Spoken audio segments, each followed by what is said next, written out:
make yourself more than just a man. If you devote yourself to an ideal, then you become something else entirely.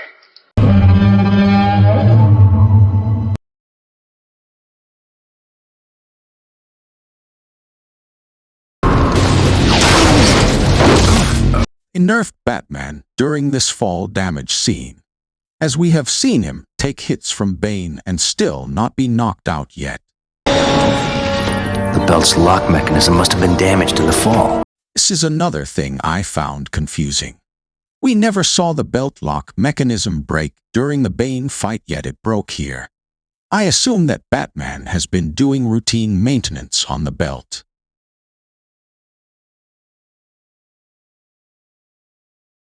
Businessman Hideo Katsu. The same Hideo Katsu the Batman has been observing of late? The same one I've been investigating without success.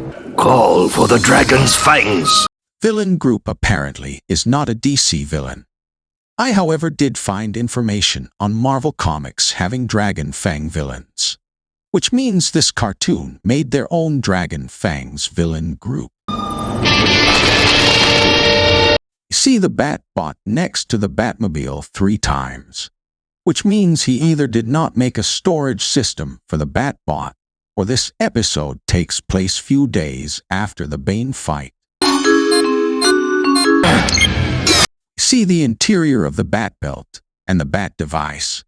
It looks as if he reinforced both of them with multiple layers.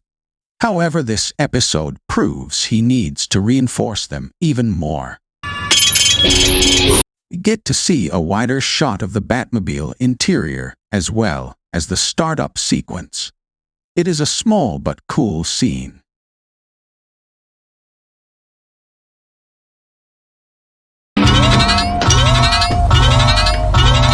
See the Batmobile repairing station and a different computer system near it, most likely to monitor the status of the vehicles rather than the primary functions the main computer does. See the autopilot system inside the Batmobile. I assume the size and location of the button is in case he needs to quickly activate it in a situation where every second counts.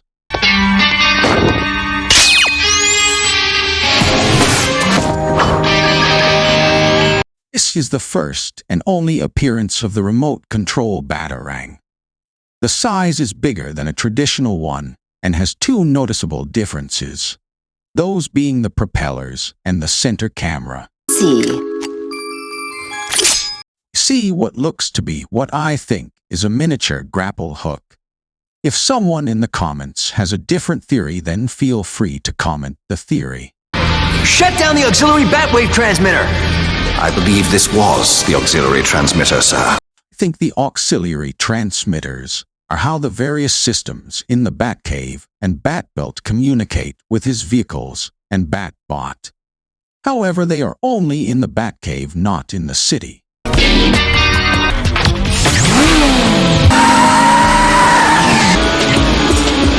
Batbike helmet has a head-up display system. As for the Batbike, it has 3 boosters on the back. Those are not lights. Just like the Batmobile, the Batbike also has an autopilot system. Looks like he took the laser from the boot. However, it makes no sense as why he had the exact item he needed for the situation without the utility belt. I guess we can say plot armor. An active Batwave? Earlier, we saw the second Bat computer. Now we see the third. This one monitors Batwave communication activity.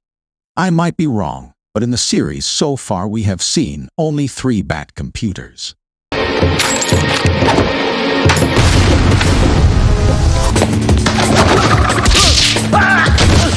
This is the first time in the series he uses 2 non-Bat themed items.